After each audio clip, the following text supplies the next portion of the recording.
Pernahkah kalian bertemu seseorang yang begitu yakin bahwa dia benar, sampai dia bersedia menghancurkan siapa saja yang menghalangi jalannya? Atau mungkin kalian pernah melihat seseorang yang berubah total setelah mendapat sedikit kekuasaan, dari orang baik menjadi tiran kecil di lingkaran sosialnya. Dan yang paling menakutkan, pernahkah kalian bertemu seseorang yang bisa menyakiti orang lain tanpa merasa bersalah sedikit pun? Hari ini, kita akan membedah 3 jenis pola psikologi yang paling berbahaya dalam sejarah manusia. Pola yang tidak dilahirkan dengan tanduk atau taring, tapi diciptakan oleh pikiran manusia itu sendiri. Dan yang paling mengerikan, mereka bisa jadi adalah orang-orang terdekat kita. Bahkan mungkin, diri kita sendiri. Disclaimer, video ini adalah analisis psikologi edukatif menggunakan karakter fiksi sebagai contoh. Tidak dimaksudkan untuk ditiru, dimuliakan, atau dijadikan panduan perilaku. Tujuannya adalah edukasi dan awareness tentang pola berbahaya yang perlu diwaspadai.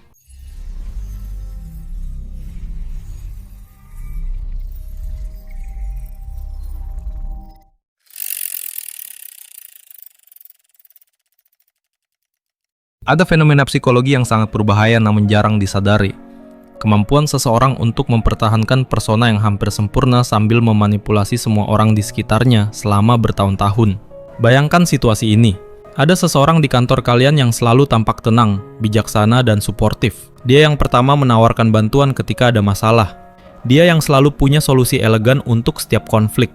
Semua orang menghormatinya. Tapi di balik topeng itu, dia sebenarnya sudah merencanakan semuanya. Setiap bantuan yang dia berikan punya agenda tersembunyi. Setiap konflik yang dia selesaikan sebenarnya dia yang memicu dari awal. Setiap kepercayaan yang dia dapat akan dia manfaatkan untuk keuntungan pribadi. Otak manipulator jangka panjang bekerja seperti aktor profesional yang tidak pernah keluar dari karakter. Mereka memisahkan pikiran mereka dengan presisi bedah. Bisa benar-benar peduli tentang citra mereka di mata orang lain, sambil sama sekali tidak peduli terhadap kesejahteraan orang tersebut. Yang membuat mereka berbahaya adalah mereka tidak tampak seperti manipulator pada umumnya. Mereka tidak agresif, tidak mencolok, tidak terlihat putus asa. Justru sebaliknya, mereka sabar, menawan, dan seolah-olah tidak mementingkan diri sendiri. Beberapa tanda peringatan yang bisa kita waspadai. Mereka jarang sekali menunjukkan kerentanan yang tulus. Cerita mereka selalu sempurna dan terlalu rapi. Mereka sangat pandai membaca orang, tapi jarang berbagi tentang diri mereka sendiri. Dan yang paling penting, hubungan dengan mereka selalu terasa sedikit berat sebelah, meskipun mereka tampak murah hati. Aizen Sosuke adalah contoh sempurna dari manipulator jangka panjang ini. Selama bertahun-tahun dia mempertahankan citra sebagai kapten yang lembut, bijaksana, dan melindungi. Bahkan ketika ada konflik atau krisis, dia selalu menjadi suara akal sehat yang dipercaya semua orang. Tapi sejak awal, semua itu adalah sandiwara. Setiap krisis yang dia selesaikan, sebenarnya dia yang dalang. Setiap kepercayaan yang dia bangun adalah investasi untuk pengkhianatan yang lebih besar.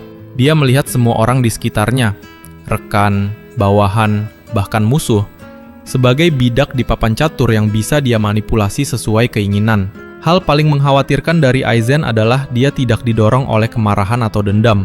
Dia melakukannya karena dia benar-benar percaya bahwa dia superior, dan semua orang lain hanya ada untuk melayani tujuannya. Dalam pikirannya, dia tidak melakukan kejahatan. Dia hanya menggunakan alat yang tersedia untuk mencapai tujuan yang lebih penting. Manipulasi jangka panjang seperti ini menghancurkan komunitas dan hubungan. Korbannya tidak hanya mengalami pengkhianatan, tapi juga kehilangan kepercayaan pada penilaian mereka sendiri. Mereka mulai mempertanyakan setiap hubungan, setiap kebaikan, karena takut dimanipulasi lagi. Tapi manipulasi terencana hanyalah satu jalur menuju kehancuran. Ada cara lain yang bahkan lebih mengejutkan.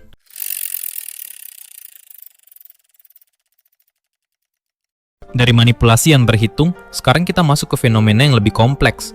Ketika seseorang yang benar-benar baik berubah menjadi berbahaya karena pemikiran moral yang rusak.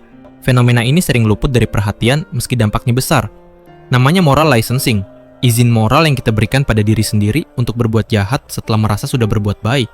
Bayangkan situasi ini, ada seseorang yang rutin menyumbang ke panti asuhan. Dia merasa sudah jadi orang baik. Lalu suatu hari, dia berbohong pada temannya sendiri. Ketika ditanya kenapa, dia bilang, sekali-sekali tidak apa-apa. Lagi pula aku kan sudah banyak berbuat baik. Inilah yang terjadi di otak kita. Ketika kita melakukan sesuatu yang baik, otak mencatat bahwa kita adalah orang baik. Catatan ini kemudian menjadi semacam tabungan moral yang bisa kita gunakan untuk membenarkan tindakan yang sebenarnya salah. otak membuat rekening moral, dan seringkali menghabiskan saldo itu tanpa disadari. Orang yang baru saja melakukan tindakan positif, seperti menyumbang atau membantu orang lain, justru lebih mungkin untuk berbohong, mencuri, atau berperilaku diskriminatif dalam situasi selanjutnya. Seolah-olah mereka sudah membeli hak untuk berbuat jahat dengan kebaikan sebelumnya. Yang lebih mengkhawatirkan lagi, semakin besar kebaikan yang dilakukan, semakin besar juga izin untuk berbuat jahat. Seorang dokter yang menyelamatkan banyak nyawa mungkin merasa berhak untuk mengambil keuntungan dari pasiennya. Seorang guru yang sudah mendidik ribuan murid mungkin merasa boleh pilih kasih atau bahkan melakukan hal yang tidak pantas. Contoh ekstrim dari fenomena ini bisa kita lihat pada William James Moriarty, pria yang memulai perjalanannya dengan niat mulia membersihkan sistem kelas sosial yang korup di Inggris abad ke-19. Dia melihat aristokrat yang menindas rakyat dan merasa memiliki misi suci untuk menciptakan keadilan. William memulai dengan menghukum bangsawan yang benar-benar jahat. Mereka yang menyiksa dan menindas rakyat jelata. Setiap tindakan ekstrim ini dia rasionalkan sebagai keadilan. Aku menyelamatkan lebih banyak orang dengan menyingkirkan satu orang jahat, pikirnya. Tapi inilah jebakan moral licensing. Setiap tindakan baik memberinya izin untuk tindakan yang lebih ekstrim. Lambat laun, definisi orang jahat yang harus dihukum mulai melebar. Tidak hanya penindas langsung, tapi juga bangsawan yang hanya korup. Kemudian melebar lagi ke siapa saja yang mendukung sistem kelas sosial. Pada akhirnya, William bahkan rela mengorbankan orang-orang tidak bersalah demi kebaikan yang lebih besar. Tabungan moral dari misi awalnya telah memberikannya izin untuk menjadi lebih mengerikan dari musuh-musuh yang dia perangi. Ketika kebaikan menjadi izin untuk kejahatan, hasilnya adalah kehancuran yang dibungkus dalih mulia. Tapi ada jalur yang bahkan lebih menakutkan.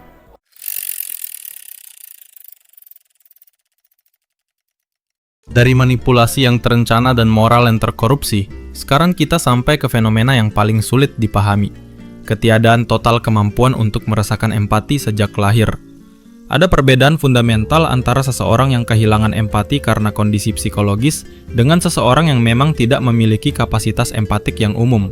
Ini bukan tentang menjadi jahat karena pilihan, ini tentang tidak memiliki perangkat untuk memahami penderitaan orang lain. Bayangkan mencoba menjelaskan warna kepada seseorang yang buta warna total. Mereka bisa memahami konsepnya secara intelektual. Mereka bisa belajar untuk merespons dengan tepat, tapi mereka tidak pernah benar-benar mengalami apa yang kita rasakan ketika melihat warna. Itulah yang terjadi dengan empati pada beberapa individu. Mereka bisa mengamati respons emosional. Mereka bisa menirunya dengan sangat meyakinkan, tapi mereka tidak benar-benar merasakan apa yang orang normal rasakan ketika melihat orang lain menderita atau bahagia. Yang perlu kita pahami adalah bahwa mereka bukan seperti penjahat di film horor yang mudah dikenali. Justru sebaliknya, mereka seringkali sangat menawan, percaya diri, dan pandai bergaul. Mereka belajar meniru respon emosional yang normal dengan sangat baik. Beberapa tanda peringatan yang bisa kita waspadai. Mereka jarang atau tidak pernah meminta maaf dengan tulus. Cerita mereka sering tidak konsisten. Mereka sangat pandai mengalihkan kesalahan ke orang lain. Dan yang paling penting, hubungan mereka dengan orang lain cenderung transaksional, bukan emosional. Tapi jangan sampai ini membuat kita jadi paranoid sama semua orang. Yang penting adalah membangun batasan yang sehat dan mempercayai naluri kita ketika ada yang terasa tidak beres tentang seseorang. Johann Liebert adalah representasi sempurna dari kekosongan emosional ini. Berbeda dengan Eisen yang masih didorong oleh kompleks superioritas, atau William yang didorong oleh keadilan yang rusak, Johann tidak didorong oleh apapun yang bisa dikenali sebagai motivasi manusia.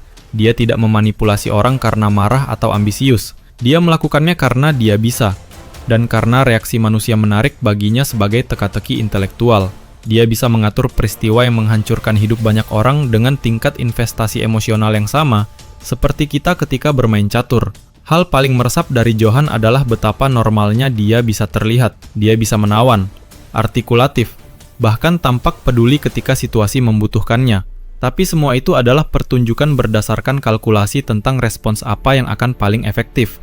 Dalam dunia nyata, individu seperti Johann mungkin tidak akan pernah melakukan kekerasan langsung, tapi mereka bisa menghancurkan hidup orang lain dengan cara yang lebih halus, merusak karir, menghancurkan reputasi, atau memecah belah keluarga, dan mereka melakukannya tanpa perasaan apapun, bahkan mungkin sambil tersenyum.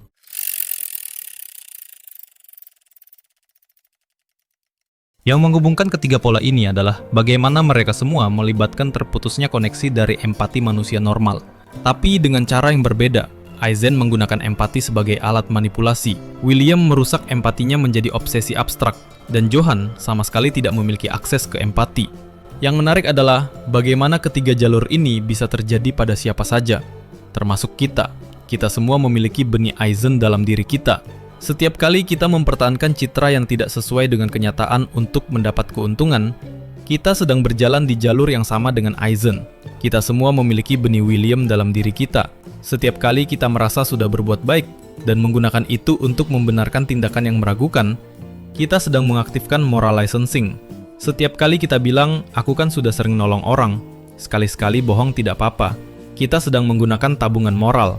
Untuk Johan, kondisi neurologi seperti itu tidak bisa dikembangkan atau disembuhkan, tapi kita bisa belajar mengenali tanda-tandanya pada orang lain dan melindungi diri dari manipulasi mereka. Yang penting untuk dipahami adalah bahwa perubahan menjadi destruktif bukanlah keputusan tunggal yang besar. Itu adalah akumulasi dari ribuan keputusan kecil sehari-hari. Aizen tidak bangun suatu pagi dan memutuskan menjadi manipulator. William tidak langsung merasa dirinya berhak menghakimi. Johan memang berbeda dari lahir. Mereka semua, kecuali Johan, berubah secara bertahap, sedikit demi sedikit, dengan setiap pilihan yang mereka buat. Dan pada setiap titik dalam perjalanan itu, mereka masih bisa memilih untuk berhenti dan kembali ke jalur yang benar, tapi mereka tidak melakukannya. Kenapa? Karena pada setiap tahap, tindakan mereka terasa rasional dan dapat dibenarkan.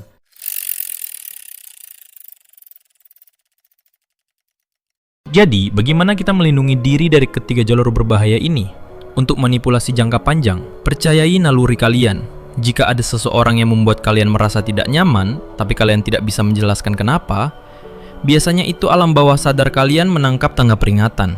Bangun batasan yang sehat, dan cari feedback dari orang yang kalian percaya. Untuk moral licensing, sadari bahwa setiap situasi adalah kesempatan baru untuk memilih berbuat benar. Kebaikan masa lalu tidak memberikan kita kredit untuk berbuat salah hari ini.